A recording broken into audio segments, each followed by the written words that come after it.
Je voudrais dire un bonjour à tous les internautes. Je voudrais ici m'appesantir sur un sujet qui me passionne. En tant que médecin naturopathe, il est important que je puisse édifier le monde, que je puisse édifier l'Afrique vis-à-vis de certaines pathologies qui la minent et qui ne trouvent pas facilement de solutions. Alors que les solutions sont simples, elles sont avec nous, elles sont parmi nous. Je veux ici parler de la stérilité, qu'elle soit masculine ou féminine, qu'elle soit primaire ou secondaire. J'ai remarqué, avec des multiples recherches que j'ai faites dans le cadre de la médecine, que la plupart des stérilités, surtout secondaires, sont des stérilités bactériennes. Bactériennes parce qu'elles puissent leur origine dans des bactéries, dans des microbes. Vous savez mieux que moi que nous vivons dans un environnement pollué en Afrique où les microbes, on les trouve partout. Dans l'air que nous aspirons, dans de l'eau que nous utilisons. Et en Afrique, le partage des latrines dans des familles africaines est une tradition. Or, les femmes sont autant plus exposées que les hommes. Et le fait de partager des latrines avec des gens, si une personne est infectée automatiquement, vous, en tant que femme, vous serez infecté. Et quand j'interroge les femmes africaines qui vivent dans ce genre de conditions, elles ignorent même ce que c'est qu'un PCV. Un PCV, c'est un prélèvement cervico-vaginal, c'est une analyse systématique que chaque femme devrait faire tous les 3 mois chez son médecin gynécologue. Parce que l'appareil génital est un appareil comme tout autre appareil qui nécessite un entretien.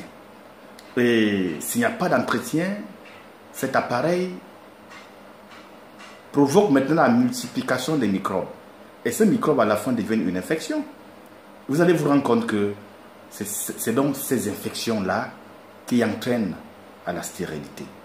Et le chlamydia rôde. Vous savez, le chlamydia est une maladie que les gens semblent négliger. Mais je tiens à vous rappeler que, selon les estimations de l'OMS, le chlamydia est à l'origine de 75% de cas de stérilité dans le monde. Mais il faut donc savoir qu'est-ce qu'il faut faire pour pouvoir traiter ce chlamydia. Mais naturellement, il y a des antibiotiques sensibles à cette maladie. Et en naturopathie, nous avons des médicaments spécifiques qui interviennent efficacement contre cette pathologie qui entraîne à la stérilité. Les couples se déchirent, les couples se froissent, les familles s'en mêlent, surtout en Afrique. Si vous épousez une Africaine et qu'elle ne fait pas d'enfant, tout de suite c'est la famille qui s'en mêle et puis c'est un cas de divorce. Et là encore, je dis, c'est un drame. Personne ne cherche à savoir qu'est-ce qui a causé la stérilité. Est-ce qu'elle est rémédiable? Est-ce qu'on peut la traiter? Surtout qu'aujourd'hui, avec d'autres méthodes même, la stérilité ne devrait plus être considérée comme étant un problème. Mais, voilà. Je voulais donc vous inviter, femmes, à rencontrer votre médecin tous les 3 mois pour un bilan gynécologique. Il est important également pour les hommes qui pensent parfois que le problème de la stérilité est un problème féminin. Mais non. Moi, j'ai rencontré des couples où c'est plutôt l'homme qui était stérile. C'était pas la femme, mais l'homme mettait une pression incroyable sur la femme. Les femmes sont parfois victimes de ça. Et c'est pour ça que je voudrais inviter la société africaine à la conscientisation pour dire que, chers amis, le mal, c'est toi. Le mal, c'est moi. Mettons-nous ensemble, d'accord, mais mettons-nous ensemble pour la recherche de la solution. Parce que la stérilité, qu'elle soit primaire ou secondaire, n'est pas seulement une affaire de femme, mais une affaire d'homme. Les conditions d'hygiène doivent être remplies. Avec qui on vit, ça doit se savoir. Et ce n'est que par là que nous vaincrons ce mal qui est à l'origine de plusieurs divorces aujourd'hui. Je vous remercie. Ciao.